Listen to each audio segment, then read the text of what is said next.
momento de loucura ainda, de processar a mim mesma, né? Então, vamos lá. Como a gente está falando de paciente grave, vamos aproveitar para conversar um pouquinho em relação ao que a gente faz quando a gente está atendendo esses pacientes que são pacientes mais graves, tá? É claro que os pacientes graves, eles devem estar em unidade de terapia intensiva, tá? É essa, pelo menos, a ideia que aconteça. Em algumas situações, vocês vão ver que isso não é uma realidade completa. Por quê? Porque nós temos N problemas, principalmente em serviços públicos, em que às vezes a gente não tem vagas em unidade de terapia intensiva, tá? Então, depende do lugar, eles vão adaptar um leito de UTI num espaço em que eles tenham ali e que possa ficar, tá? O problema disso é justamente o quê? Quando não consegue fazer a adaptação da monitoria, tá? Por quê? Paciente crítico, ele tem que ser monitorizado. Eu não posso ter um paciente grave, não posso ter um paciente crítico sem monitorizar esse paciente, tá? Sem ficar o tempo inteiro fazendo algumas checagens que vão me dizer justamente o quê? Se esse paciente está tendendo a melhorar ou está tendendo a piorar, tá? Algumas pessoas, elas têm a falsa ilusão, a falsa ideia de que é assim. Ah, eu vou ficar nessa UTI porque, por exemplo, a gente tem alguns hospitais que dividem unidade de terapia intensiva, unidade de terapia semi-intensiva, né? E aí, a semi-intensiva, teoricamente, ficam os pacientes um pouco menos graves, tá? Mas, dentro de uma unidade de terapia, eu tenho que entender que todo paciente é uma bomba relógio. Ele pode tornar-se grave a qualquer momento. Eles são instáveis, né, Pro? Exatamente. Eles são instáveis, eles são pacientes que podem estar aparentemente muito bem. Então, você olha para o paciente, ele está conversando, ele está lúcido, ele está consciente. E quando daqui a pouco você vai ver, ele tá começando a ficar sonolento, começa a ficar confuso, rebaixa o nível de consciência, tem que ser entubado, tá? Isso não acontece com uma frequência pequena, acontece com uma frequência alta até, tá? Então, a gente não pode ter essa ideia, né, de que é assim. Então, por exemplo, nós estamos aqui para montar mais uma UTI aqui no hospital onde eu faço a supervisão. E aí eles vieram me perguntar, quantos ventiladores mecânicos nós precisamos? Falei, quantos leitos nós temos? 9. Falei, então nós precisamos de 9. Ah, mas precisa colocar em todos? Claro, se é uma unidade de terapia intensiva, eu tenho que ter um ventilador para cada leito. Esse é o correto. Qualquer pessoa que precise de uma assistência, eu tenho um ventilador ali à disposição, tá? Porque é isso, muitos administradores acham que assim, não, mas tem pacientes que não são tão assim, que precisem de ventilação. Tem pacientes que ficam mais para fazer a ordenação da parte clínica, alguns medicamentos que podem ter o risco de sangramento, então é melhor que fique monitorizado na UTI, mas eles são todos pacientes em potencial. Então, a gente não pode deixar de ter tudo o que é necessário para uma assistência, tá? Dentre isso, a questão da monitorização, tá? Para que ela serve? Ela serve para que a gente colete os dados desse paciente, então eu consigo verificar melhora ou não, né? Eu consigo acompanhar isso, eu consigo analisar e interpretar esses dados para verificar o que eu preciso modificar, por exemplo, na minha conduta, tá? E isso me auxilia a tomar uma decisão no momento em que eu preciso, tá? Então, por exemplo, ó, gasometria. Gasometria é um exame que é de rotina dentro de uma unidade de terapia intensiva. Todos os pacientes fazem coleta de gasometria, tá? Isso vai mostrar pra gente a quantidade de gases que tem nesse sangue desse paciente.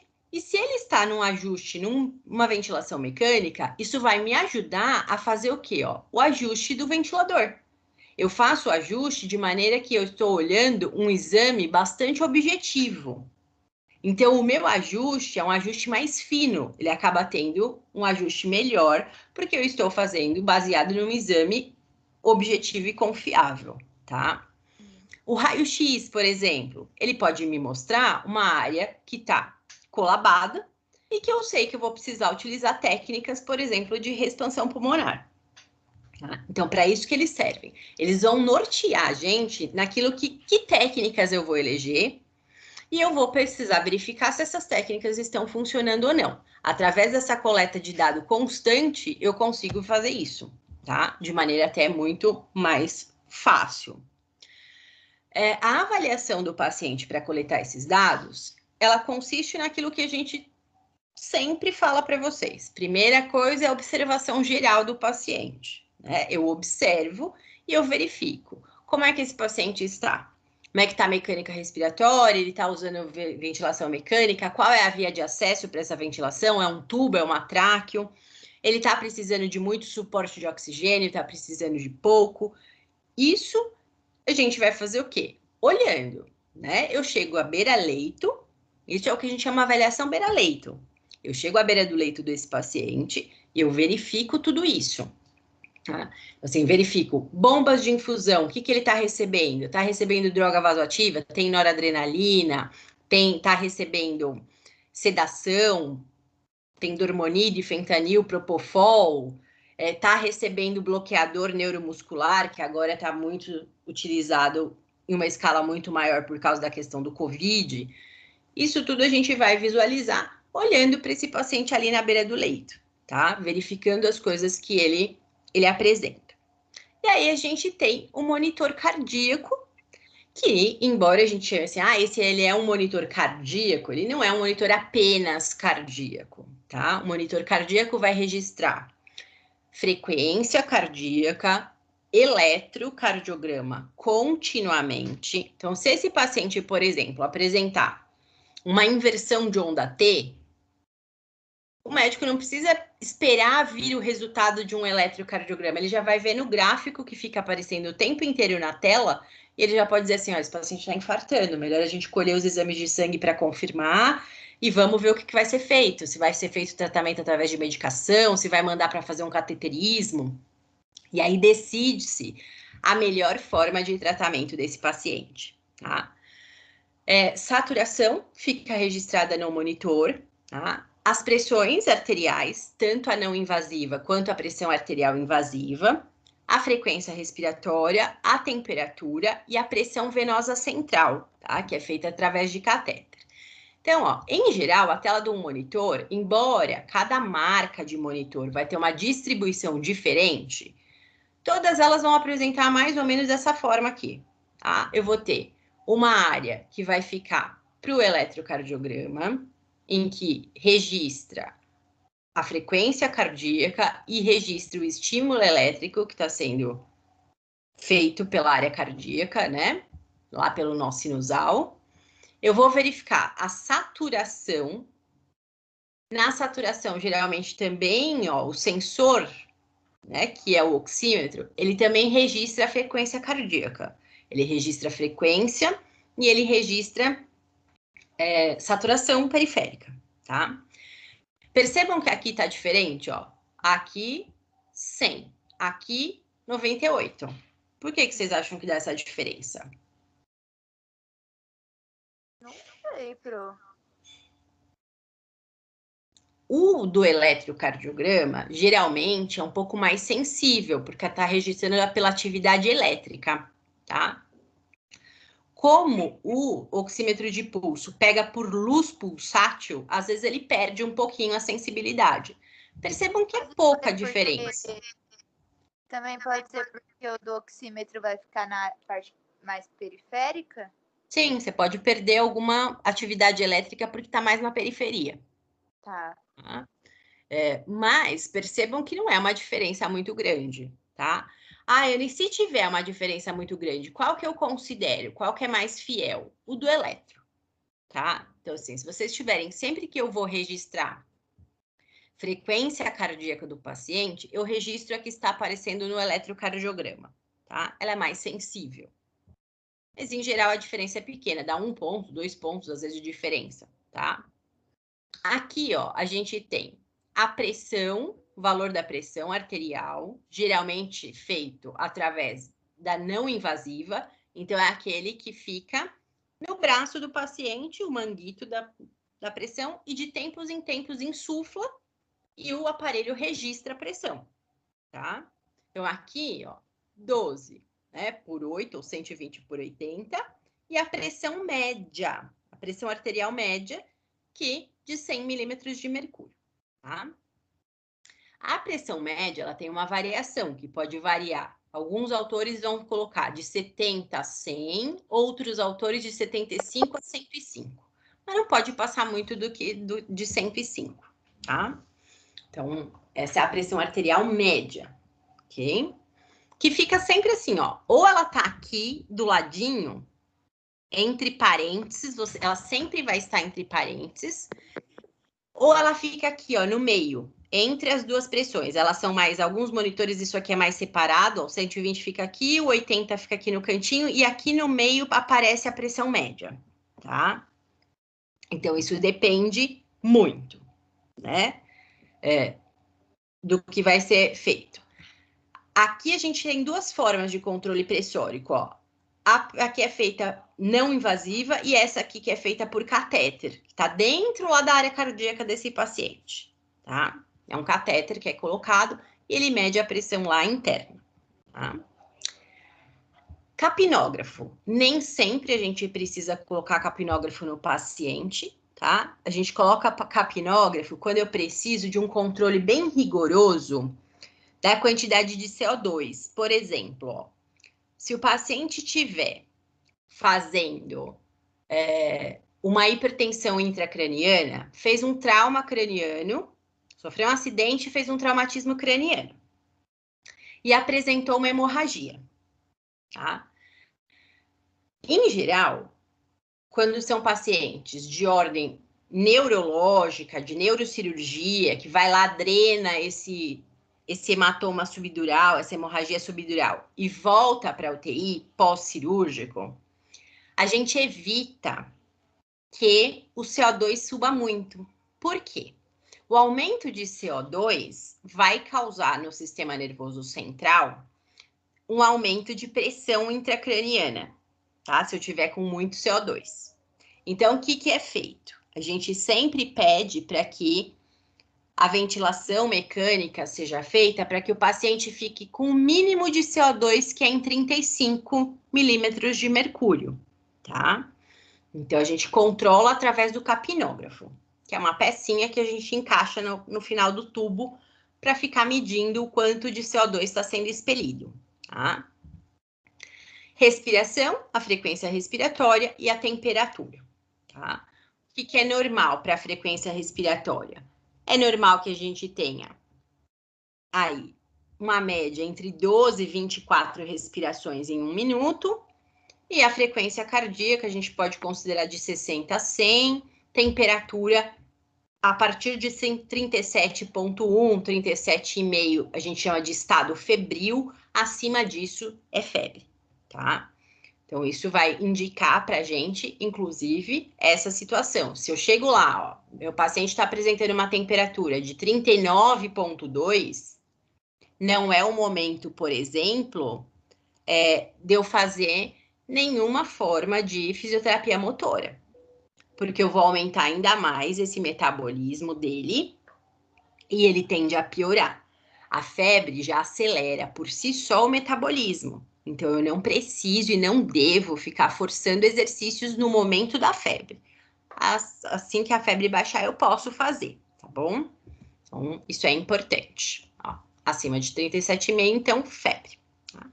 Geralmente, as febres acontecem principalmente por causas infecciosas, mas ela pode ser uma febre central. Lesões de sistema nervoso central podem fazer com que a pessoa perca a capacidade, né? Esse sistema nervoso perde a capacidade de controlar a temperatura. E aí, os pacientes fazem, né, essa situação de febre central. Não tem infecção, colhe exame, não tem nada, mas ele apresenta febre, tá? E aí tem que ser visto o quê? Descartados todas as incidências por infecção, sabe-se que é por lesão de sistema nervoso, tá? Geralmente a lesão próxima de hipotálamo é que traz essa situação de maneira mais complicada, tá? Então, assim, independente de qualquer causa para febre, o que eu tenho que pensar é o quê? Toda vez que eu tenho aumento de temperatura, eu vou aumentar o meu metabolismo. Se eu aumento o metabolismo, é como se um indivíduo saudável estivesse saindo para fazer uma corrida. Eu vou aumentar a sobrecarga do meu sistema cardiorrespiratório, tá? Mas, Ana, ele tá deitado no leito, ele não tá fazendo nada, ele não tá fazendo nenhum esforço. Ele não está fazendo esforço físico, porém, o índice metabólico aumentou de tal modo como se ele estivesse fazendo um esforço físico, porque vai exigir mais do coração e do pulmão. Tem que retirar mais oxigênio, tem que bombear mais sangue para manter esse metabolismo, tá? Estabilidade hemodinâmica.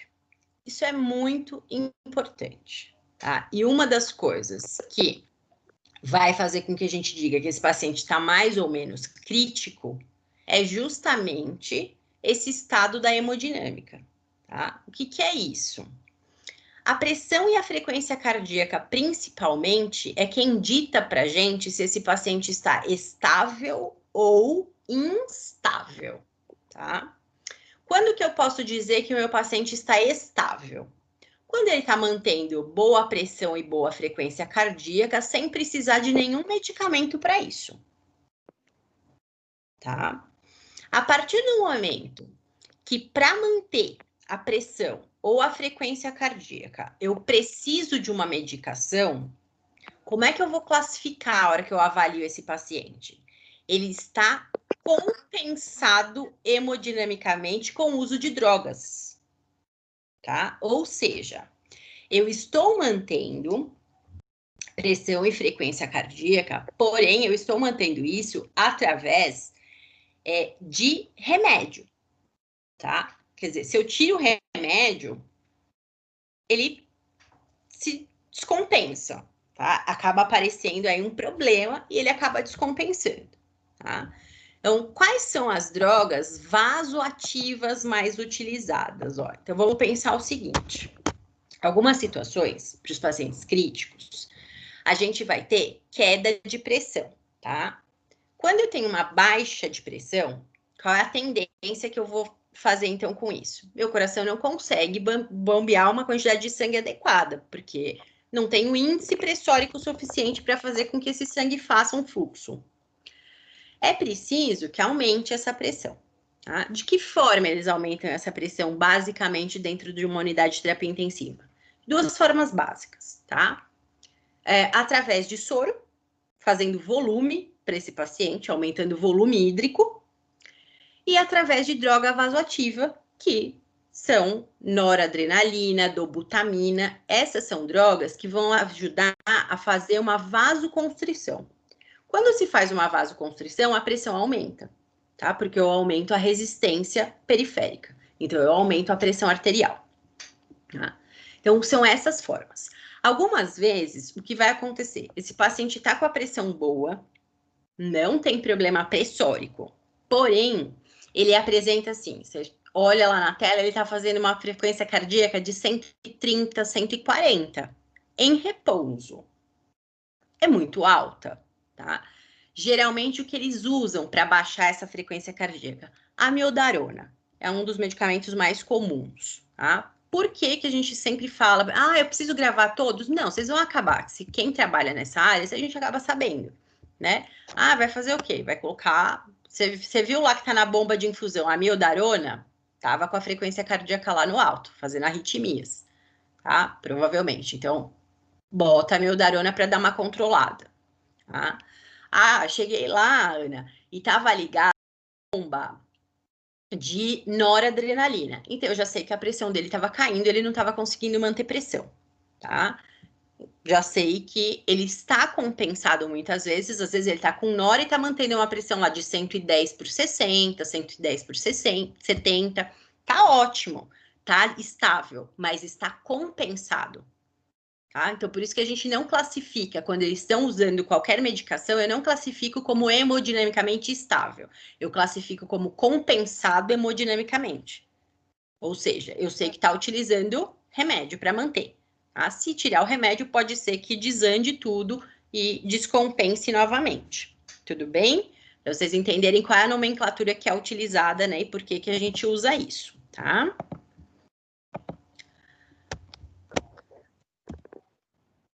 Outra forma é o quê? O paciente que não tem, mesmo com o uso de drogas vasoativas, às vezes em doses altas, tá?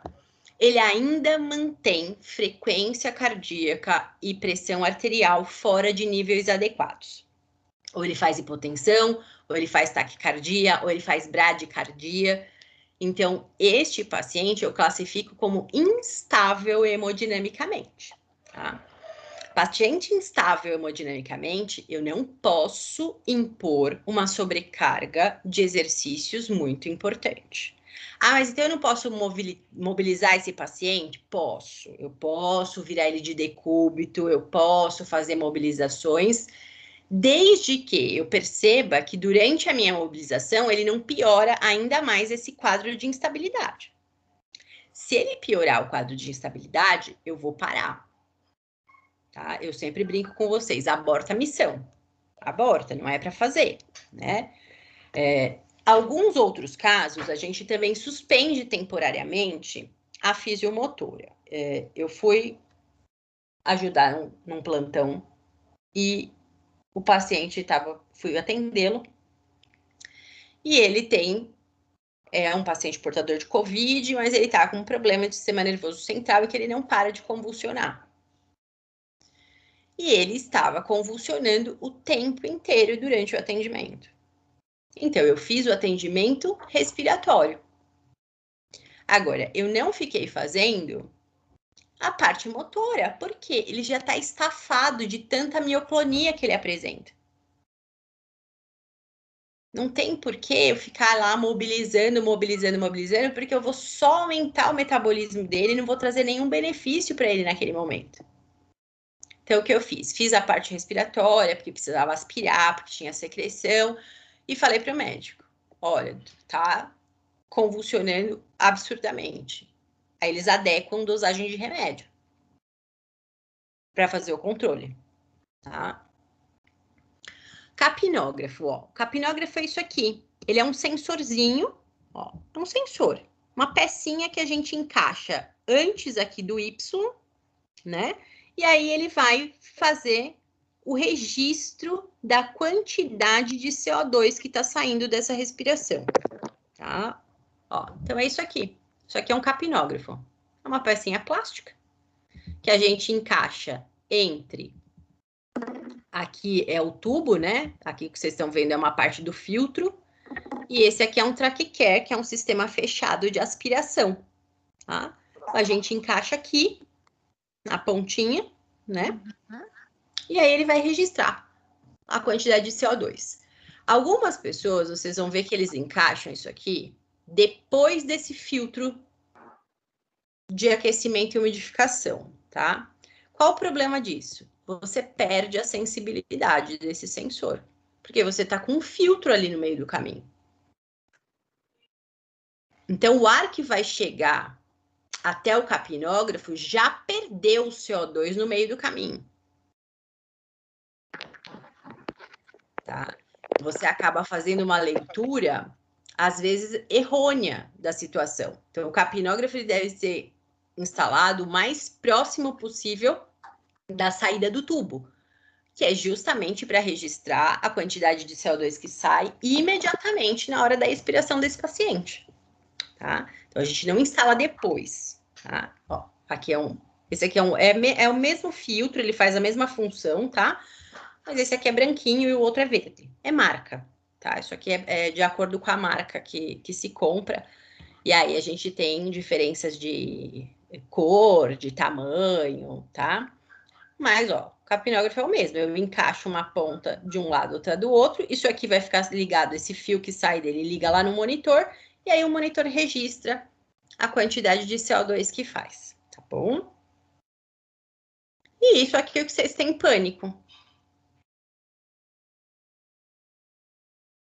O que é isso?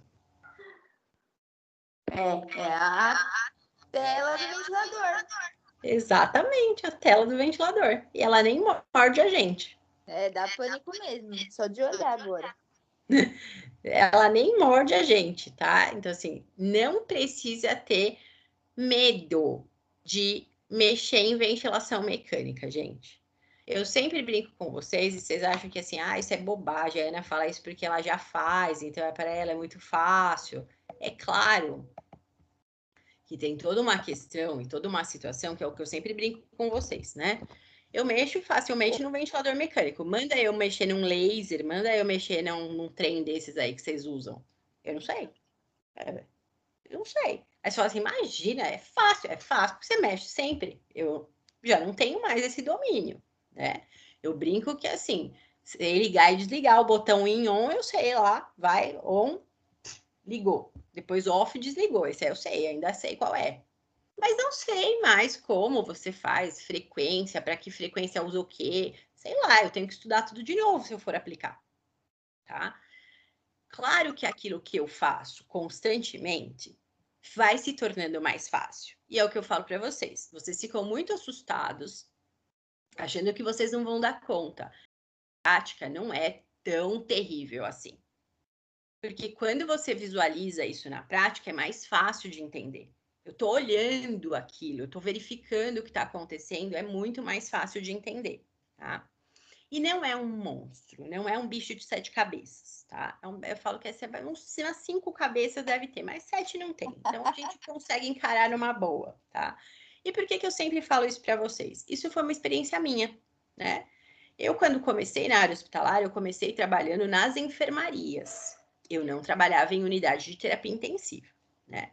O trabalho na enfermaria, ele é diferenciado. Eu fico com pacientes que não estão tão graves.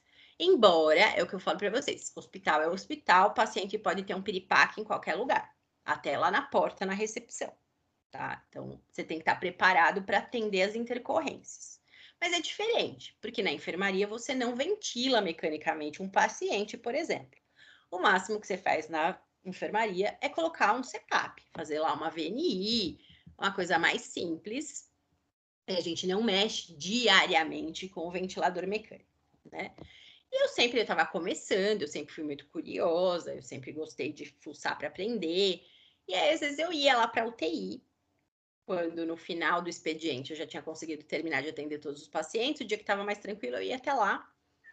E eu me lembro como se fosse hoje, né? Tinha uma pessoa que trabalhava lá que a gente era colega de trabalho, a gente sempre conversava, eu falei assim, vem, um dia eu te mostro.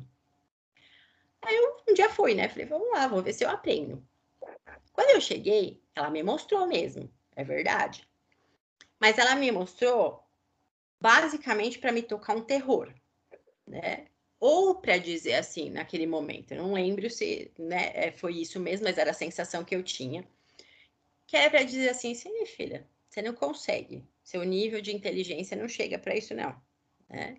Porque aí ela me mostrou a tela do ventilador e fez assim, isso é isso, assim, assim, assim, aí você faz assim. E eu falei assim, aí eu perguntei para ela, mas não, isso aqui é assim. Porque assim mesmo é difícil. Eu falei assim, tá bom, difícil, então tá bom, fui embora, né? Fui embora frustrada, falei assim, puta merda, sou uma burra, não vou aprender a mexer nesse negócio nunca, né? Porque aí a pessoa te toca um pânico, não, porque, nossa senhora, se você não sabe fazer isso, nossa, tem... Falei, tá. Continuei meu trabalho lá na enfermaria e fui fazendo cursos, fui tentando aprender. Mas é muito difícil, a gente. Eu tinha dificuldade imensa, porque eu ia para os cursos, aí os caras falavam assim: calcula a PIP pela curva, pressão, volume. Eu falava assim: caramba, onde que fica isso? Cadê essa curva? Onde ela aparece? Eu não sei onde ela tá. É tipo a gente. Aí eu ficava perdida. Aí eu, quer dizer, eu fazia o curso, eu tinha um monte de informação teórica, e eu falava assim: e agora? O que eu faço com tudo isso? Eu me sentia cada dia mais burra. Eu falava assim, nunca vou conseguir usar isso. Né? E as pessoas que trabalham nessa área há mais tempo, que dão essas palestras e que dão esses cursos, eles gostam, parece, de fazer aquela coisa assim de que, nossa, quem sabe fazer isso aqui tem que ser o cara mais inteligente, o top, né? Como diz um amigo meu, o pica das galáxias. Tem que ser o cara, né? E não é verdade, gente.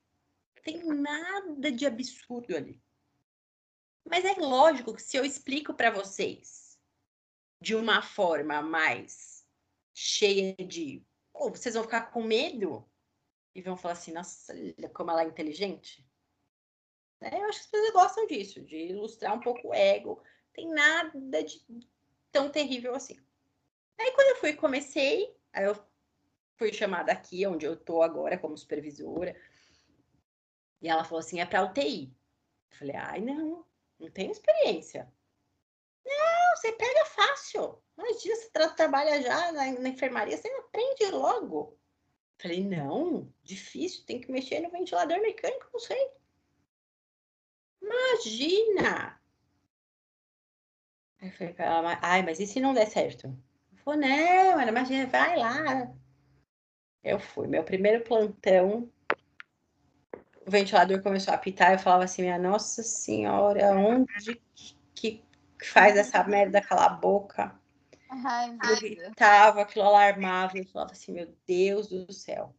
E sempre tem uns anjos bons na vida da gente, né? Tinha um médico lá intensivista que falou assim, ah, você já trabalhou em UTI? Eu falei, não, eu tenho curso, tudo, mas eu não tenho prática.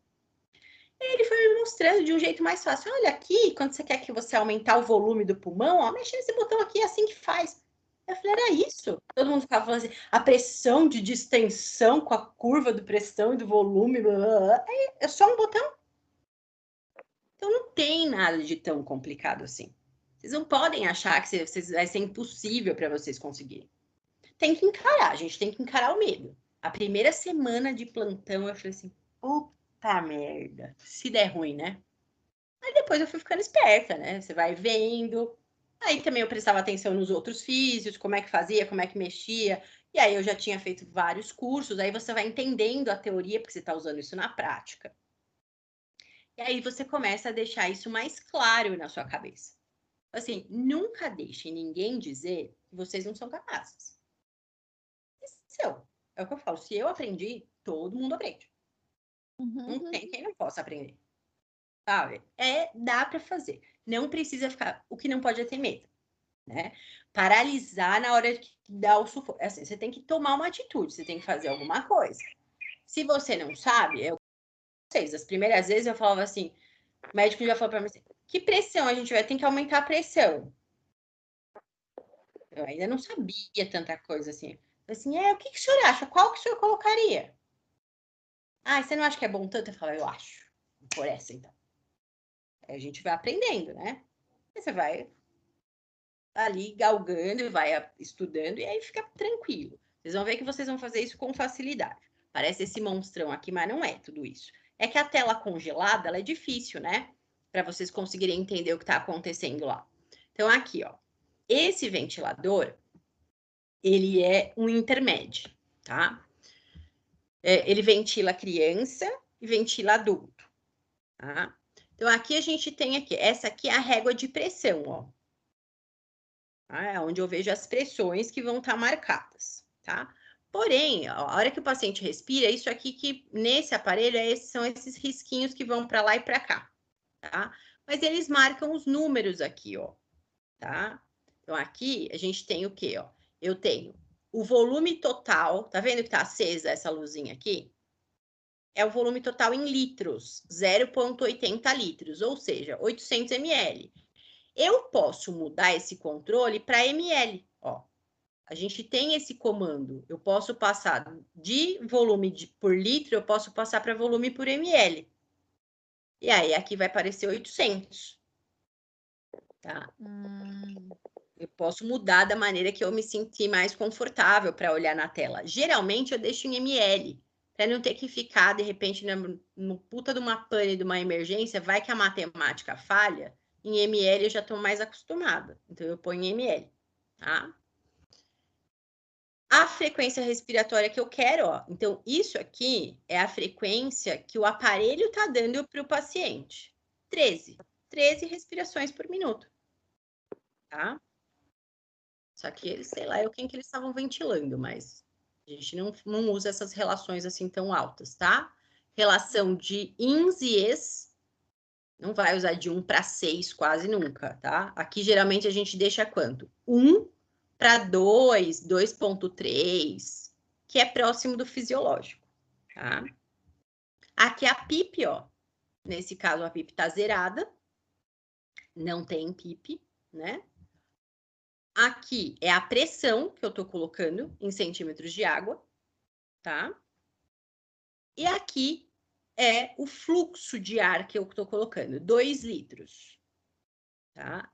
E o alarme de apneia, ó.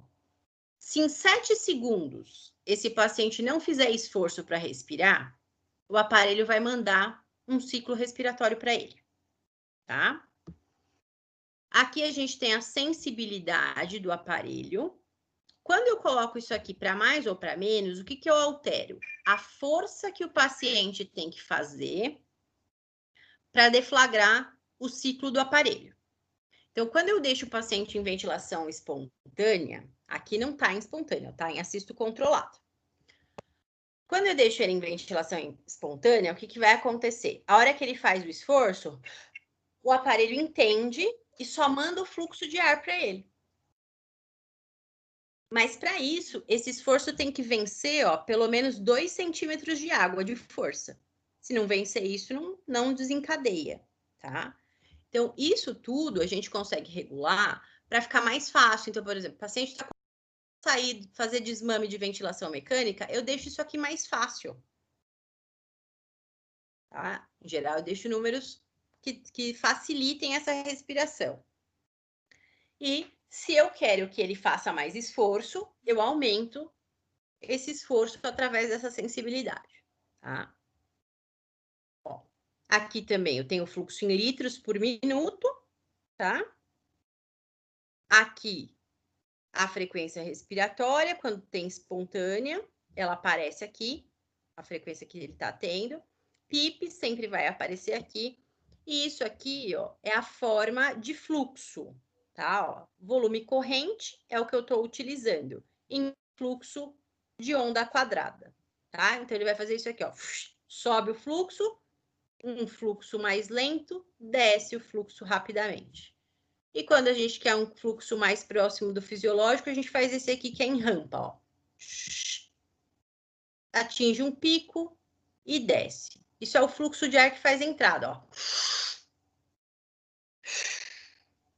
Tá? O quadrado faria isso aqui, ó.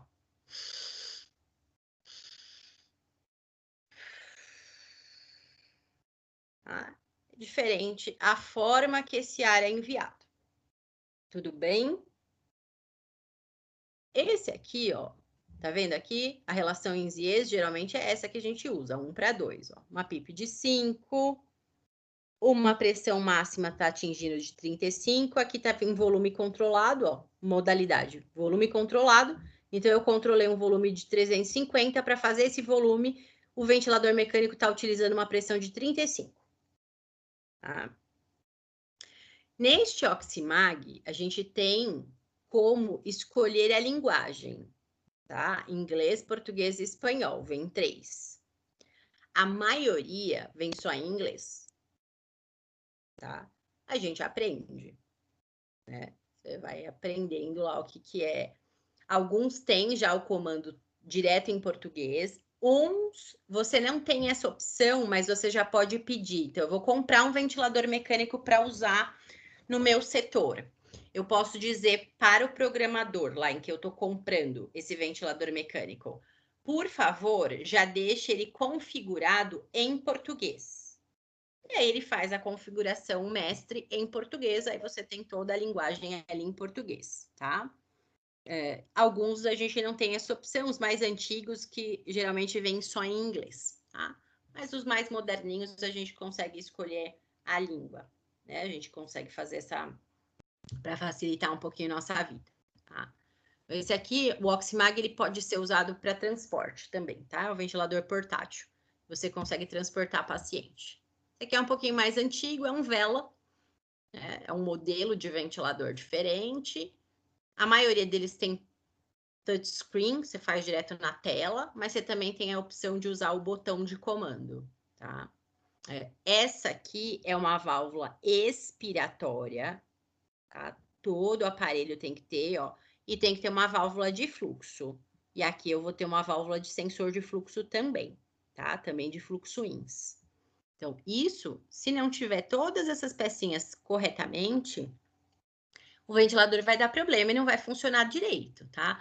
Vai disparar alarme que não é para disparar. Esse ventilador Vela, ele é muito facinho de programar, mas ele tem um problema. Se você tiver uma rede de oxigênio que oscila muito a pressão de oxigênio que passa ali naquela rede, ele é uma desgraça. Porque ele aparece na tela assim, baixa entrada de O2, baixa entrada de O2, baixa entrada de O2. Aí daqui a pouco a rede oscila um pouquinho, ele fala entrada excessiva de O2, ele alarma o tempo inteiro. Porque ele entende que só está correto se ele tiver um fluxo de oxigênio, né, que vem como se fosse do torpedo de oxigênio, constante. Mas a gente sabe que a pressão de rede oscila.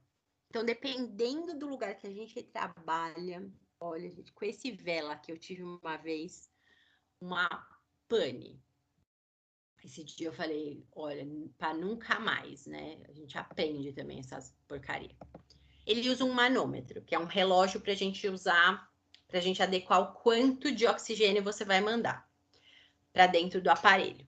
Não é a FiO2 isso, tá? Isso é o oxigênio que sai lá da área central do hospital para vir para o aparelho. Ele não pode ter uma pressão muito alta, então a gente coloca entre 3 e 4. Esse aí tinha que colocar exatamente em 4. Se não tivesse em 4 lá no manômetro, ele danava gritar que era uma desgraça. Aí teve um dia, vai admitir paciente, eu montei o ventilador. Coloquei o manômetro, coloquei a pressão em 4, montei tudo bonitinho. E aí esse diabo começou a gritar que não estava entrando oxigênio. Erro de entrada de oxigênio, erro de entrada de oxigênio, erro de entrada de oxigênio, não parava de alarmar. E aí eu fui lá, eu troquei o manômetro, eu troquei o sensor, eu troquei tudo que eu achei que podia estar dando uma pane para ele entender o quanto de oxigênio estava entrando. E não parava de alarmar, e não parava de alarmar, e não parava de alarmar. E claro, né, o alarme incomoda todo mundo, incomoda os outros doentes, incomoda, porque na UTI não tem gente só sedada, tem gente que está consciente. Aquilo grita, né? Porque o alarme ele é justamente para isso, que é para chamar atenção. Então a aberração não é pequena, não. E aquela droga não parava. Aí eu já tinha feito tudo, não sabia mais o que eu fazia. E o médico estava lá fazendo as evoluções dele no computador e acho que foi irritado, claro, com barulho, né? Aí ele gritou da mesa dele. Escuta, físio, o que tá acontecendo? Aí eu já tava com a paciência, vocês sabem que a minha é super avançada para essa coisa de tecnologia. Falei assim, não sei. Se você puder levantar daí e vir aqui me ajudar para entender o que tá acontecendo, eu te agradeço. Que eu já fiz tudo que eu sabia. O manômetro tá no lugar certo, não sei mais o que fazer. Aí acho que ele viu que eu também tava estressada, né? Falou assim, vamos ajudar essa louca aí. Aí levantou, foi lá. Aí olhou, mexeu de novo lá e tudo, e eu não parava. Não parava de alarmar, não parava de alarmar. E erro de entrada, erro de entrada, erro de entrada, erro de entrada. Eu falei, putz, grilo. Ele falou assim, Ana, tira o manômetro. Eu falei, mas não pode usar sem o manômetro, porque você destrói o ventilador, né? Ele falou assim, não, mas vamos tirar. Aí eu tirei o manômetro. Aí era que eu tirei o manômetro, ele falou assim, mas não fez barulho de saída de ar. Tirei o manômetro e não fez barulho nenhum.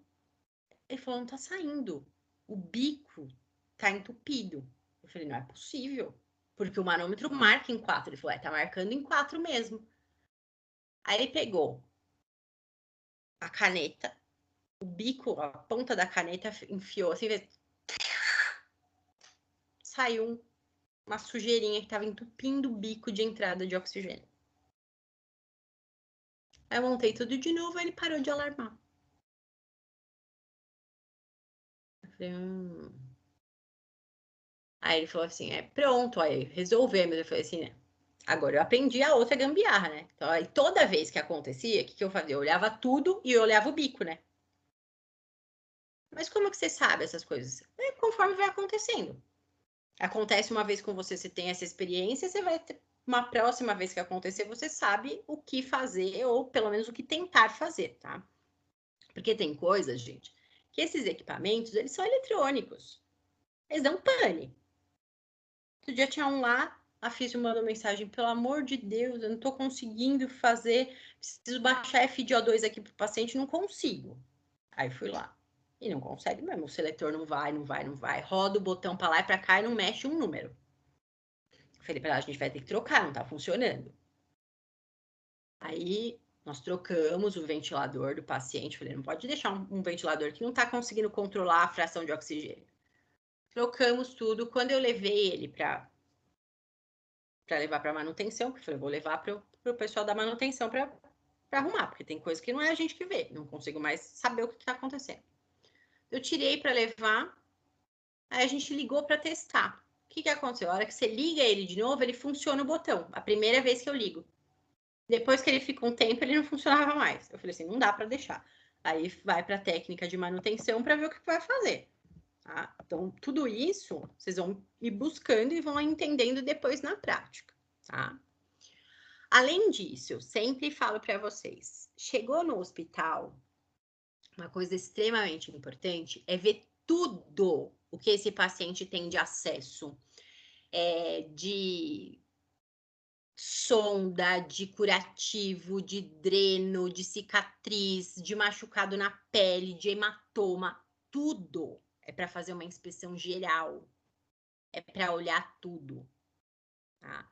Até para que vocês não levem culpa daquilo que vocês não fizeram, tá? Acidentes podem acontecer. A gente precisa evitar. Preciso pelo menos fazer tudo para que não aconteça, mas pode. Ah, saca um acesso, arrancou um acesso periférico? Pode acontecer, gente. Eu uma vez quase arranquei o acesso periférico do paciente porque o meu esteto, nunca mais eu usei esteto daquele jeito. Esse negócio de usar esteto pendurado no pescoço, o esteto enroscou no soro, mas não arrancou porque o anjo da guarda tá de plantão, falou, não vai cair agora não. Quando ainda é um acesso periférico, a enfermagem vai chiar, mas tudo bem, eles vão lá e funcionam de novo. E quando é o acesso central? Que sangra que nem uma desgraça, porque tá numa artéria mais calibrosa, e que é o médico que tem que vir passar porque é invasivo demais. Aí todo mundo fica muito bravo, né? Então tem que tomar muito cuidado, principalmente com essas coisas que são mais difíceis de passar, tá? Então, por exemplo, tem paciente que a sonda nasointeral para alimentação, eles têm alguns desvios, alguns problemas anatômicos, que só consegue passar essa sonda na endoscopia. Não dá para fazer a passagem como todo mundo faz, às vezes o enfermeiro mesmo faz. É difícil o acesso, então tem que fazer por endoscopia. Então, mas tem que tomar cuidado, né? Cuidado com esse negócio de assim, cheguei lá, fiz a inspeção geral no paciente. Ele está restrito no leito? Né? A gente tem as restrições. Geralmente envolvem o punho e a gente deixa amarrado, né? Nas laterais da cama. Gente, cuidado com isso, tá? Se existe uma restrição, existe um porquê. Dificilmente a gente não restringe paciente que não precisa. Tá? O paciente está restrito, tem um motivo. Não queiram vocês serem os heróis do universo e ser o bonzinho para o paciente e tirar a restrição sem saber por que ela foi colocada. Então, por exemplo, a gente teve um episódio uma vez, trabalhava aqui ainda no outro hospital que depois fechou aqui em São Caetano. E eu estava atendendo na enfermaria, não era nem UTI. Paciente com sonda, traqueostomizado, com as restrições. Tá.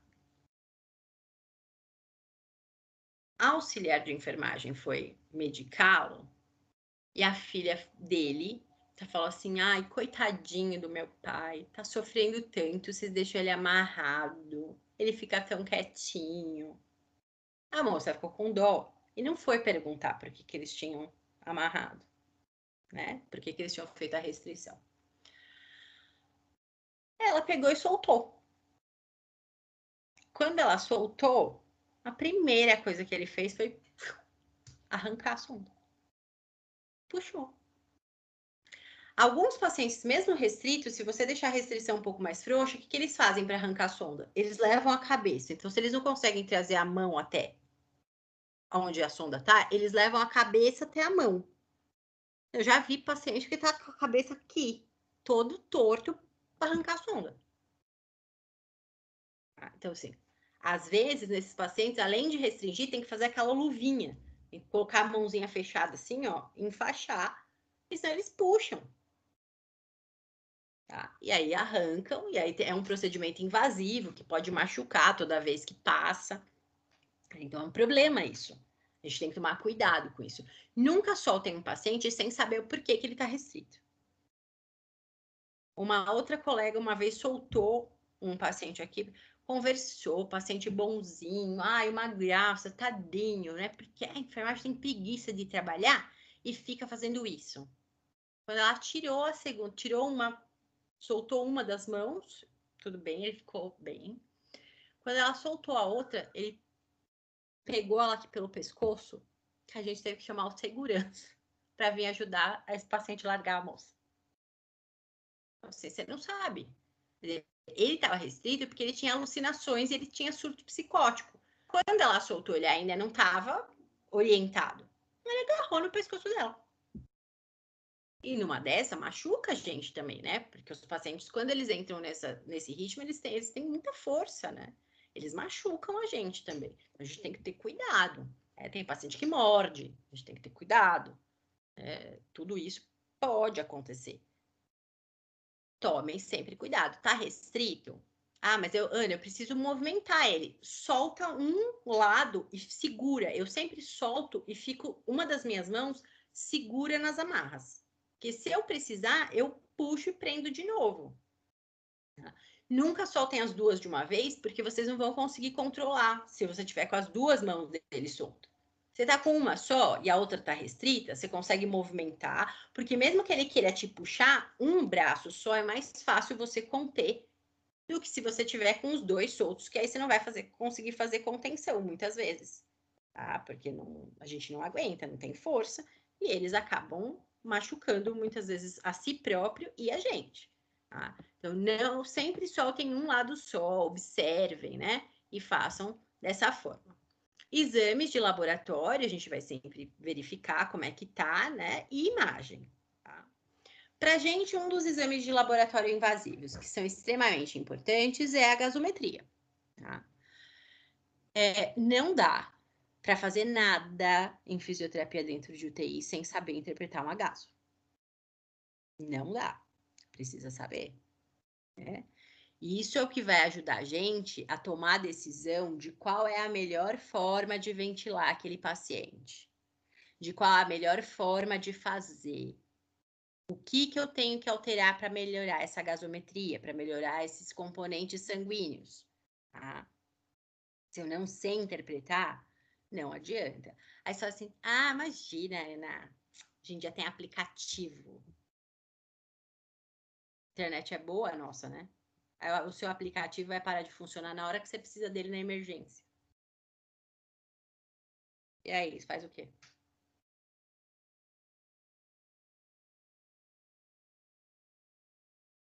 Eu só sabia interpretar se eu colocasse no aplicativo. E aí, agora? Na hora da pane, na hora que tá a emergência lá, tudo explodindo na sua cabeça, a internet não funciona. Consequentemente, o seu aplicativo não funciona também.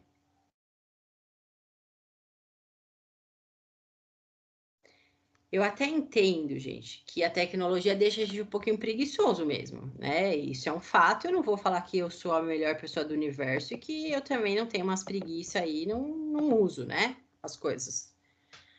Mas, cuidado, gente. O mínimo vocês têm que saber, né? Porque às vezes eu não tenho recurso para me ajudar ali na hora.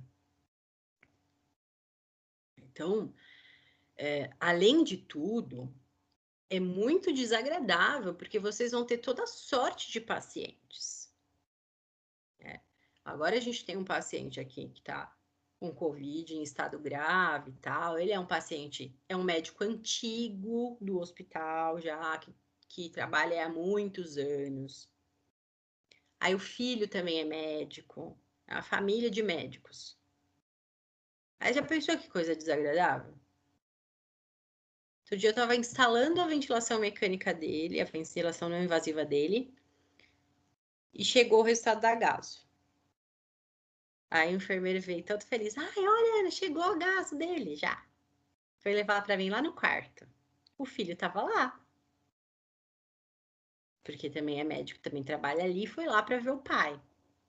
Imagina uma coisa feia, eu pegar a gasometria na mão, porque claro, né, o enfermeiro me entregou, eu peguei,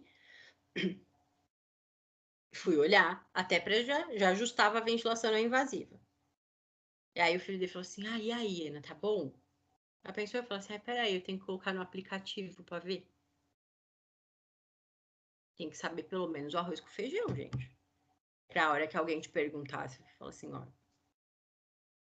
Falei pra ele, tá com PO2 um pouquinho baixo, mas não tá em acidose. Então vamos só ajustar uma fração de oxigênio aqui.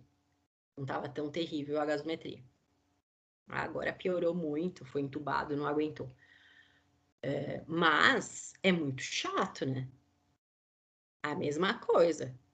Já tive em procedimento que você vai para instalar a ventilação mecânica no paciente e o médico está lá no Google vendo quanto de medicação ele usa para sedar o paciente. Imagina que eu gravei a cara dele e o nome e falei, nunca quero. Se alguém falar assim, esse aí que vai te anestesiar, eu corro 3 quilômetros. Eu não sei nem correr muito, nem sou boa de corrida. Você perde a confiança no profissional. Aí você fala assim, ele não sabe.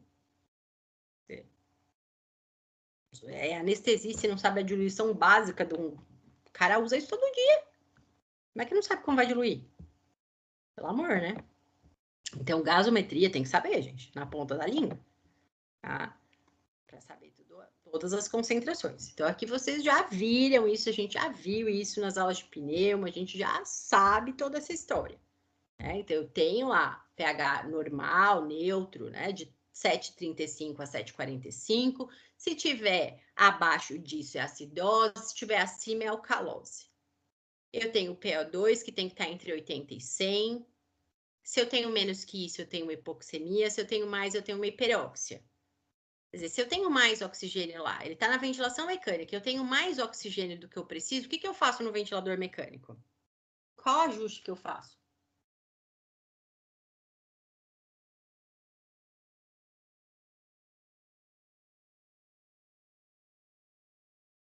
Cri, cri, cri, cri.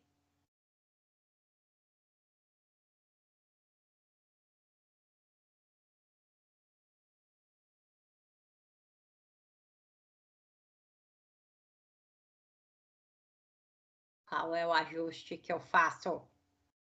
Seus monstrengos.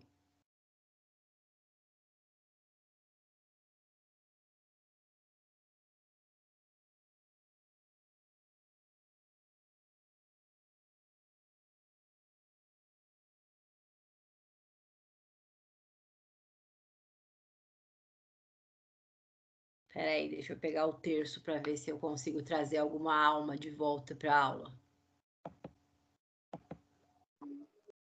Eu tô te ouvindo, Pro. Ver se eu consigo trazer uma prova de volta para a aula. E aí? Tô assistindo a aula e ao mesmo tempo tô fazendo só matéria aqui no aula. E aí, se a gente tem lá na gasometria da gente, vamos supor, chegou lá um PO2 de 120. O que a gente faz lá no ventilador mecânico?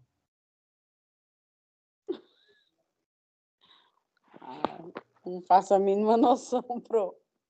Faz sim, só pensar, pensa. Tenho muito oxigênio, o que eu faço lá no ventilador?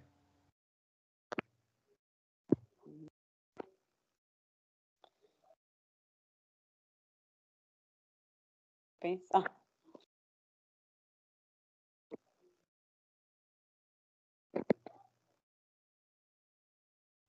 Eu tenho Não que é só pra estabilizar. gente não, viu, seus caras de papa, todo mundo. Eu tenho que dosar a gasometria dele lá certinho no aparelho. Agora fugiu até o nome do aparelho. Ventilador, mas como que você faz isso? O que você vai dosar no aparelho para não ficar com muito oxigênio no sangue?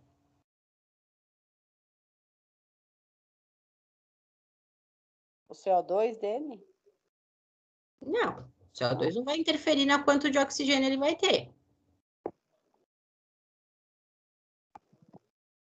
Nossa. Agora eu tô pensando.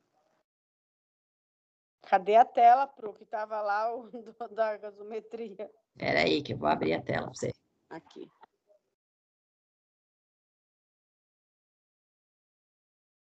Se eu tenho isso aqui, ó, tá acima do normal, quantidade de oxigênio no sangue acima do normal, o que eu regulo no ventilador mecânico para corrigir isso, para voltar para o normal?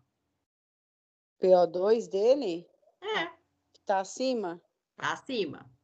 Tá. Aí a gente vai arrumar o PO2 dele. É que eu tava com pH na cabeça, não sei por quê. Então, mas como que você arruma esse pH, esse PO2, lá no ventilador?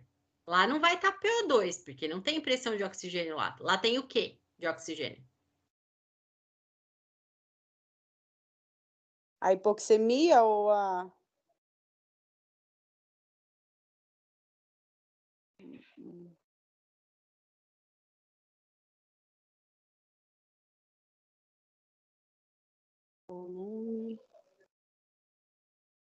O PIP dele? Não, quase. Cadê o coisa aqui? Não tô achando. Nessa tela que eu bati não tem.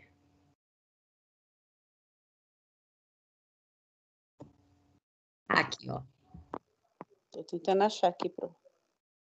Vixe, eu só tô vendo o 2 e 1 aqui, não tô nem vendo direito. Deixa eu dar um zoom. Não dá para ler, Pro. Mais e menos, não dá para ler.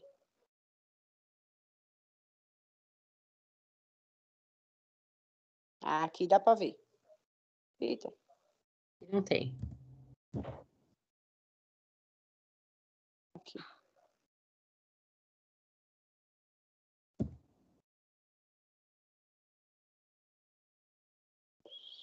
Esse aqui eu bati com a tela apagada. Não tem. Só o azulzinho que tem. Que é esse botãozinho aqui, ó. Mas oxigênio é o quê? Como é que eu dou oxigênio para o paciente? Através do que no ventilador mecânico?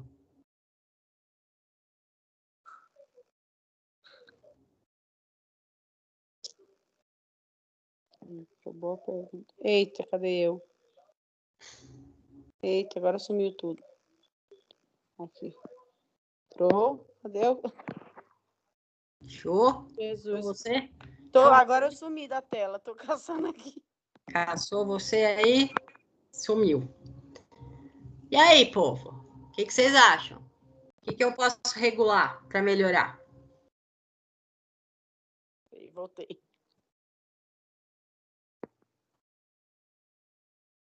Jesus, cadê eu? Eu já tô te vendo. Aí, entrei. Isso. É essa tela aqui que tá uma benção. A internet também tá ajudando muito. Ah, essas internets que a gente tem são Borogodó. Oxigênio.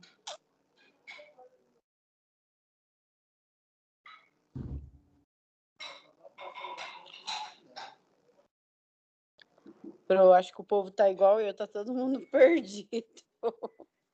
Eu acho que tá todo mundo dormindo. Vocês estão acordados, povo? Falei, dormiu tudo. Hansen 6. Sedação com nível alto de propofol, dorme fenta. Nossa, Pro, eu não ia falar isso nunca na vida.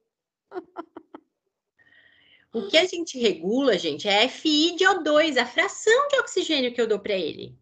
Se ele está com muito, eu abaixo a fração que eu estou dando para ele. Se ele está com pouco, eu aumento a fração. Tá? Por isso Então, que tem aquele botãozinho do mais ou menos, é ali onde a gente... Exatamente, do FI de O2, que pode ir de 21% até 100%. Tá? Eu posso ofertar oxigênio para o paciente desde a quantidade mínima, que é aquilo que eu tenho no ar ambiente, que é 21%, até a quantidade máxima que eu posso ofertar, que é de 100% de oxigênio. Tá? Então, suponha que vocês peguem uma gasometria em que você tem lá 120 de PO2, que está acima do normal, e você está com um ventilador mecânico, você colocou lá uma fração de oxigênio de 70%, você pode reduzir. Abaixa para 50%. Tá? Porque aí você reduz a quantidade de oxigênio que você está ofertando. Consequentemente, vai reduzir a quantidade de oxigênio que está indo para o sangue dele. Entendi. Tá? Então, a gente ajusta de acordo com a gasometria. Tá? Então, se eu preciso reduzir a quantidade de oxigênio porque está muito alta, é no FI de O2 que eu mexo. Tá? Então, isso aqui são coisas que são importantes para a gente fazer ajuste gasométrico, tá? Porque eu vou fazer esse ajuste de acordo com a gasometria, mas eu vou mexer em outros botões lá no ventilador mecânico. Não vão estar com o mesmo nome que aparece para mim na gaso, tá? Então, ó, aqui a gente tem a cânula orotraqueal de intubação, né? As fixações que nós utilizamos para que essa cânula não saia do lugar, né? Então, um paciente de UTI, ele vai ter todos esses dispositivos, né? Vai ter, geralmente, a ventilação mecânica, ele vai ter os eletrodos cardíacos, vai ter o acesso, esse aqui é o oxímetro que está no dedo, tá? E isso a gente tem que tomar cuidado, porque se eu puxar, ó, posso virar esse paciente? Posso. Só que a hora que eu vou virar ele, eu tenho que ver o quê? Eu tenho mangueira suficiente para virar ele para o lado de cá sem puxar o tubo e tirar do lugar? Se eu não tenho, aí eu vou ter que, ou eu pego uma mangueira maior, ou então eu pego todos os ventiladores, a maioria deles tem rodinha, a gente puxa mais perto da cama para que a mangueira fique mais próxima e a gente possa virar o paciente. Então, eu posso virar esse paciente, eu posso manipular, eu posso. Não tem problema nenhum. Só tenho que tomar cuidado para não arrancar um tubo, para não arrancar um acesso venoso. Então, isso tudo eu tenho que olhar antes de virar. É isso que eu falo para vocês. Faça a inspeção geral. Primeiro eu olho tudo e vejo o que eu consigo, o que eu posso fazer sem sair arrancando tudo dele. Tá? Porque não adianta, né? Outra coisa, ó, mobilização precoce é importante para evitar isso aqui, ó. Evitar as escaras. Mas se tem, eu tenho que olhar. Aqui já tem uma hiperemia, já tem ali uma ulceração de grau 1 ali, né? O raio-x, ó. Aqui a gente tem uma consolidação, ó. Provavelmente isso aqui é um derrame pleural. Tá? Ó, tá empurrando esse pulmão para cima. Aqui eu tenho uma quantidade hídrica, tá? Mais esbranquiçado, tá? Ó, aumento da área cardíaca, bem importante. Infiltrado, ó, isso aqui tudo é líquido ou secreção, tá? Famoso vidro fosco do COVID, ó, comprometimento bilateral. Toda essa área aqui que está parecendo um vidrinho fosco é a área comprometida pela inflamação de Covid. Nossa, Pro, eu nem... Ah, tá, agora eu vi. Aqui, ó. Parece um vidro tipo já que tá quebrando, né? Jateado. É, sabe aquela coisa, aquele vidro que você não Igual enxerga bem? Que é igual aquele... carro, né? É. Que bate, fica todo Uhum. coisadinho. Ó, tá vendo? Chamado de vidro fosco. Não é só o Covid, tá, gente, que traz essa imagem em vidro fosco. Algumas pneumonias, infecções trazem isso. Claro que o Covid está trazendo isso com maior frequência, né? É claro que você olha, hoje em dia, olha uma imagem dessa na tomo, já vai falar assim, é Covid. Primeira coisa que vai vir na cabeça, né? Então, assim, Com certeza. tem que entender o quê? Às vezes, isso aqui é importante, ó. Nem sempre a gente consegue visualizar tão facilmente, tá? Não tenham vergonha.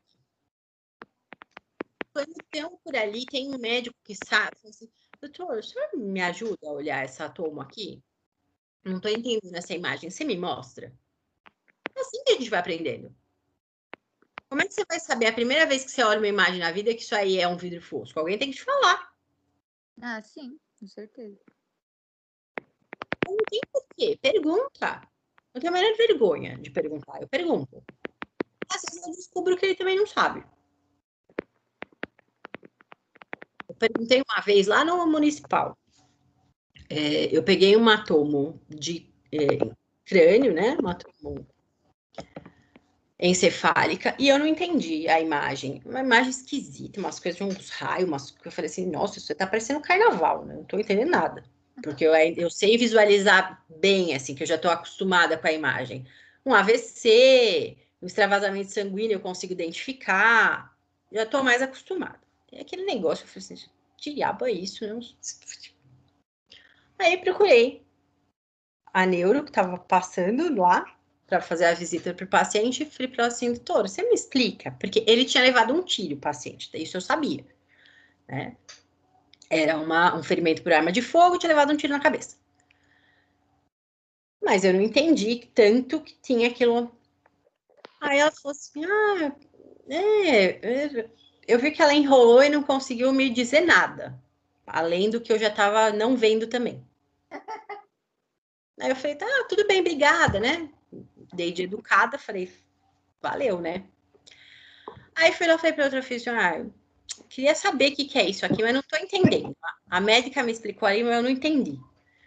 Aí ela falou assim, daqui a pouco vai chegar o doutor fulano, mostra para ele. Aí eu fiquei, eu com a toma debaixo do braço, para caçar alguém que podia me mostrar. Aí fui.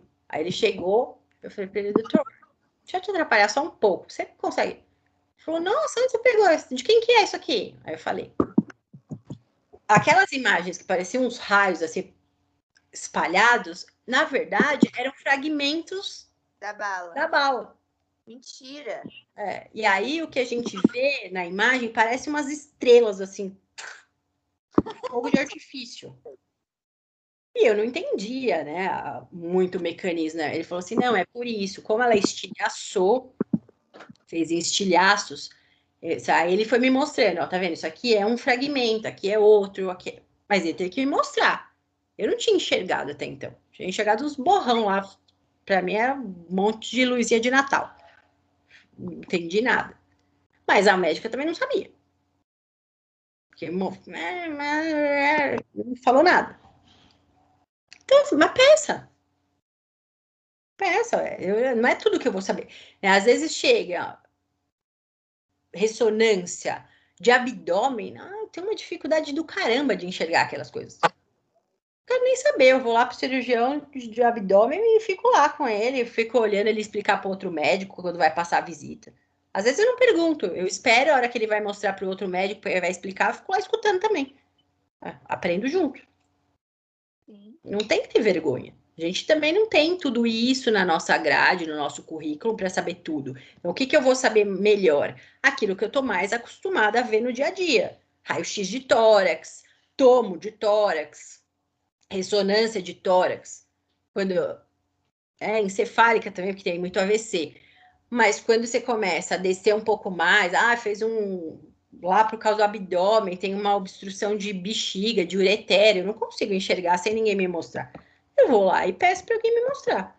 Né? Não tem por que não fazer isso. Ou se eu consigo passar um videozinho que eu tenho da tomografia, que é interessante.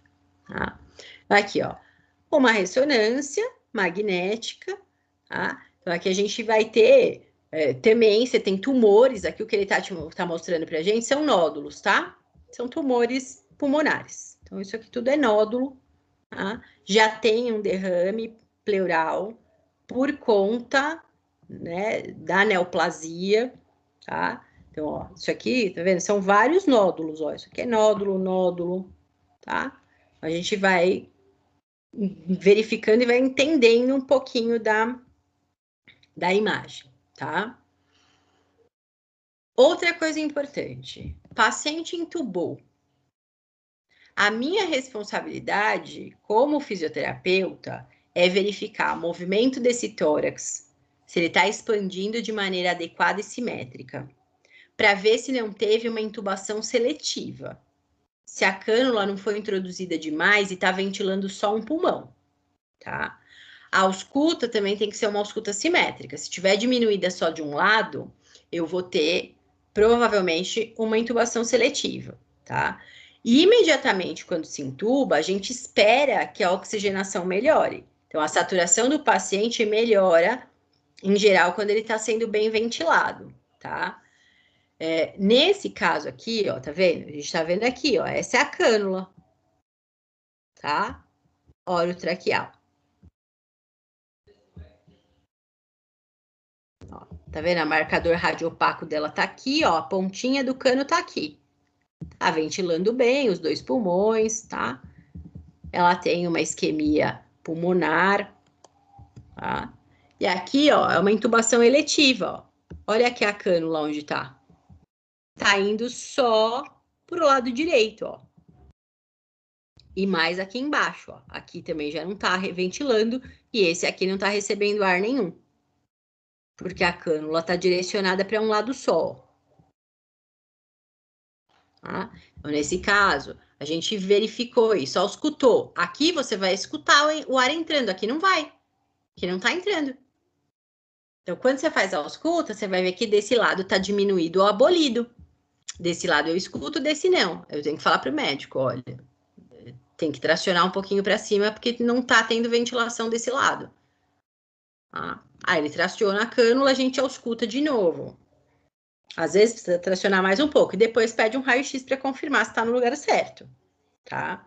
Então, isso é importante, porque isso a gente acaba dando uma interferência maior, né? O médico geralmente pergunta, tá tudo certo aí? Tá ok? Né? E a gente que vai dizer. Aí você fala assim, não, não tá. Ou então, você colocou aqui, a hora que bate o ambu, você não ouve entrar nem um pulmão, nem o outro. Mas a barriga distende. Aonde que essa cânula tá? Estômago. No estômago. Tubou o esôfago. Acontece, tá? Na hora de fazer a intubação, ao invés de acessar. Ao invés de acessar a traqueia, acessa o esôfago. E aí, quando o ventilador for ligado, ou, né, agora com esse negócio do Covid, a gente liga direto o ventilador. Quando é suspeita de Covid. Se não, a gente colocava o ambu, ambuzava para verificar. Quando você ambusa, o abdômen distende, porque o ar está indo para lá, para dentro do estômago, tá? Isso é importante, você tá vendo que não tá alocada no lugar certo. Então é só falar assim, ó, doutor, não tá no pulmão. Não tá na traqueia. Ela tá em qualquer lugar, mas não tá na traqueia. Vocês vão ter alguns que são teimosos. Que vão falar, tá assim. Né? Não tá. A gente teve um caso aqui que, assim, gente, o abdômen do abdômen, falava assim, não tá, olha o tamanho do abdômen dele que tá virando. E o médico ambuzando, insistindo que tá, e a saturação caindo. Claro que tá caindo, você tá mandando oxigênio pro estômago. Mais um pouco, aí começava a soltar pum e arrotar, mas ele não ia saturar melhor. Aí a saturação não tá subindo. Eu falei, não tá subindo, doutor, não tá na traqueia. Tá sim. Tenho certeza. Aí de tanto que embusou, o paciente vomitou. Encheu o pulmão, o estômago de ar. Aí saiu só suco gástrico, jorrou tudo na cara do médico. Ele falou, ai, tava no esôfago. Nem respondi. Não me dei esse trabalho. Eu já tinha avisado.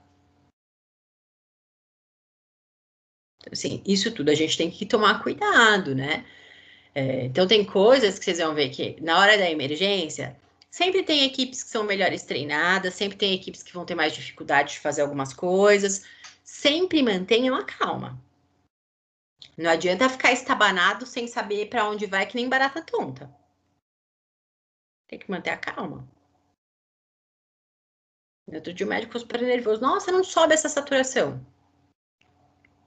Aí uma outra física que estava perto falou assim, mas não ligou o oxigênio. Vai subir mesmo. Não está recebendo a oferta de O2 que era para receber. São coisas que acontecem, a gente às vezes esquece, mas assim, tem que estar prestando atenção nesses detalhes, né? Não adianta depois ficar gritando com a equipe, não tá fazendo, tá errado, lógico, não tá fazendo mesmo. Se não ligar o balão de oxigênio, não vai funcionar, né? Avaliação de nível de consciência. A maior parte a gente faz pela escala de coma de Glasgow, tá? Que a gente avalia abertura ocular, resposta verbal e motora, tá? E atualmente tem a questão de você pode adicionar ou diminuir pontuação por causa da fotorreação pupilar, tá? Mas não é necessário, não é obrigatório. Foi uma mudança que eles sugeriram fazer, tá? Então, a gente tem uma pontuação aqui, tá? O máximo que a gente tem de pontuação, se tudo isso for espontâneo, se ele consegue falar orientado, tudo bonitinho, o máximo que a gente vai chegar é em 15, tá? Que é paciente consciente, orientado, lúcido, tá? Quanto menor a escala, né, o número de escala de Glasgow, pior o nível de consciência dele, tá? Essa escala foi criada para analisar traumas crânioencefálicos, tá? E depois acabou sendo disponibilizada para usar para toda a forma de avaliação de nível de consciência, tá? Porque é fácil de aplicar. E os traumas graves. Um Glasgow de 8, gente, não tem nem o que pensar, é tubo direto na certa, tá? E uma das coisas que eles sugeriram com essa nova forma de escala foi o quê? Quando você faz a escala normalmente, vamos supor que deu 13. Quando você vai ver a fotorreação das pupilas, se uma das pupilas não estiver reagindo, você coloca menos um ponto. Então, estava 13, ficou 12. Se as duas não estiverem reagindo, a gente diminui 2 pontos. Então, se estava 13, vai ficar 11, tá? Então, a reação pupilar, ela indica uma gravidade maior ou um prognóstico pior, tá? Quando não reage a pupila. Porque, geralmente, quando eles batem a lanterninha, a pupila faz uma contração e diminui um pouquinho de tamanho, tá? Quando isso não acontece, eu sei que a gravidade é maior, né? Ou então é aquilo, gente. Tem uma situação em que quando você tem uma lesão, geralmente de sistema nervoso muito, muito severa, muito importante, a gente pode ter o que nós chamamos de midríase. As pupilas dilatam, ficam grandes e não reagem à luz, tá? Assim, se você tá lá, participou de uma emergência, ajudou numa parada cardiorrespiratória, seu paciente apresentou uma midríase importante, bilateral, teve lesão de sistema nervoso. Indica que a gravidade é importante, é bastante grave. Tá? Já tem uma lesão central. Tá? Pode ter uma diferença, tem um lado midriático e o outro miótico, a pupila bem pequenininha. Isso pode ser por hipertensão intracraniana, tá? A hemorragia de um lado fica midriático, depois que drena, às vezes melhora, mas é grave. Quando você tem isso, você sabe que você tem um comprometimento de sistema nervoso central, tá? Reação, tamanho de pupila. Então, isso é importante a gente entender, né? Saber como é que a gente faz. E isso aqui a gente usa bastante. A escala de Ramsay, tá? É uma escala que avalia nível de sedação.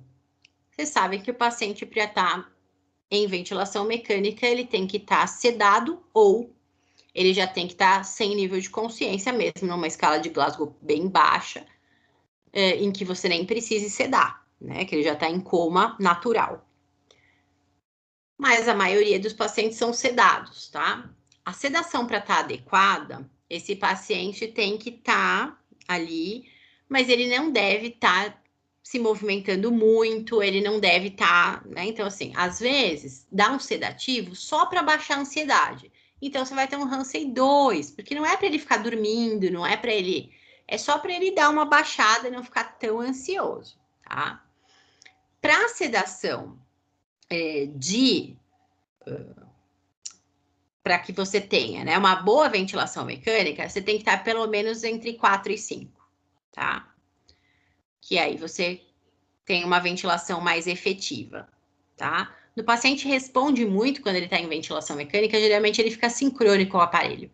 Ele briga com o aparelho, né? Eu tenho ali uma guerrinha ali com o aparelho, né? E aí eu tenho essa dificuldade de ventilar esse paciente, tá? Então é importante que a gente tenha essas tabelinhas, a gente geralmente pode até consultar, depois a gente já sabe, né? O paciente está bem chumbadão, está dormindo bem, não responde a nada. Vocês sabem o que é essa pressão de glabela que vocês têm que fazer?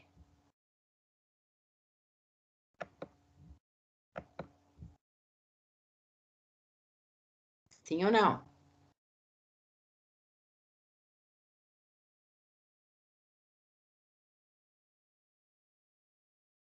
Calma aí. Não sei o que. Aqui, ó. Você pressiona essa área aqui entre as sobrancelhas, tá? Quando você faz a pressão, se o paciente tem a sensibilidade, ele faz uma alteração de face, ele tem uma resposta, né? Quando você estimula aqui. Então, geralmente, ou você pressiona ou faz isso aqui, ó, reflexo. A gente bate, né? Dá um tapinha que ele vai fazer algum movimento. Quando ele não faz nada, não reage a essa pressão, é porque tá bem sedado, tá? Então, a gente tem essa noção para saber o quê? Justamente porque se ele ainda estiver respondendo muito a esse estímulo de glabela, a gente tem que conversar com o médico e falar assim, olha, não tá parando bem na ventilação mecânica, tá sincrônico porque ele não tá bem sedado. Agora, a sedação é algo bastante complicado dependendo do caso, tá? Vocês vão pegar pacientes que estão com sedativos lá na lua, altíssimo, e não ceda. Não ceda, o cara parece um touro bravo, fica agitado e pula que nem cabrito. É horrível. Isso principalmente quando eu tenho o quê? Quando eu tenho reação intermedicamentosa. É muito comum quando a gente tem pacientes que são usuários de droga.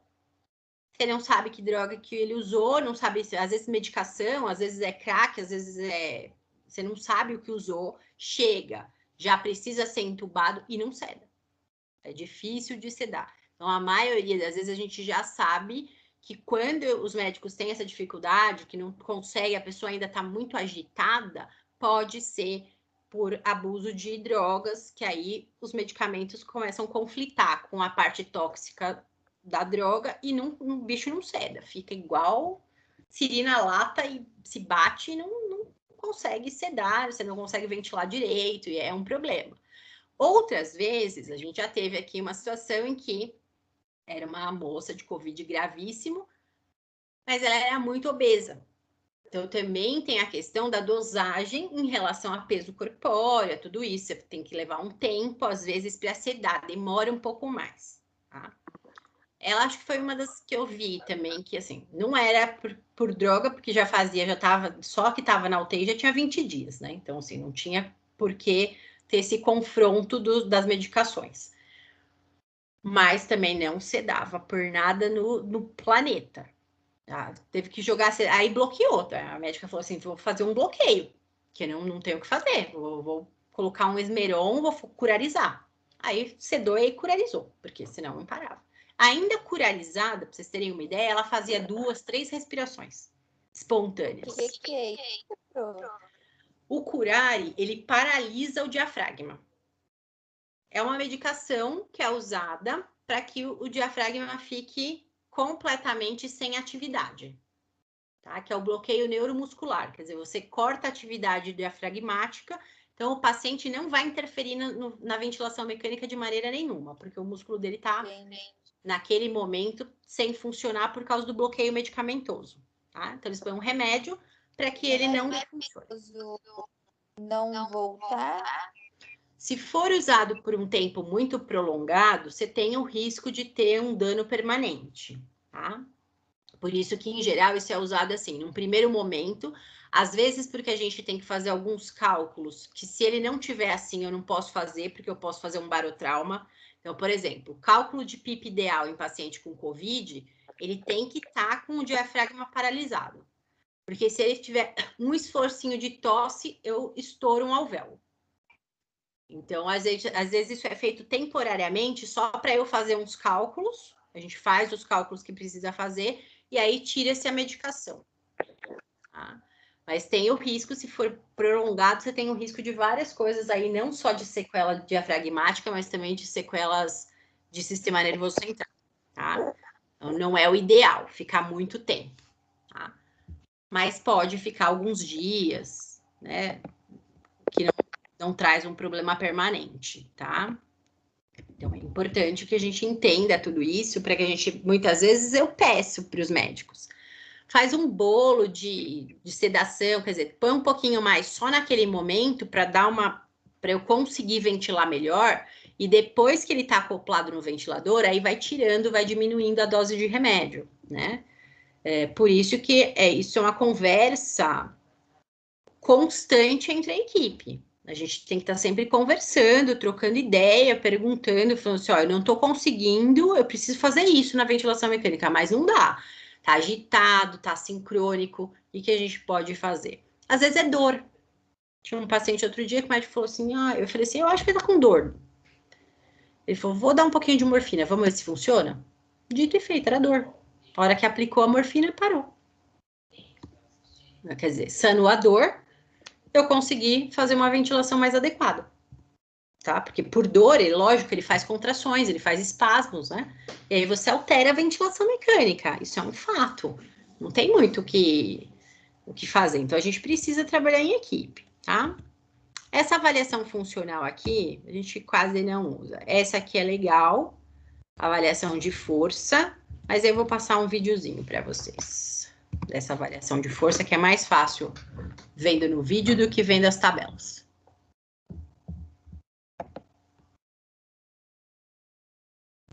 Deixa eu só parar um pouquinho aqui.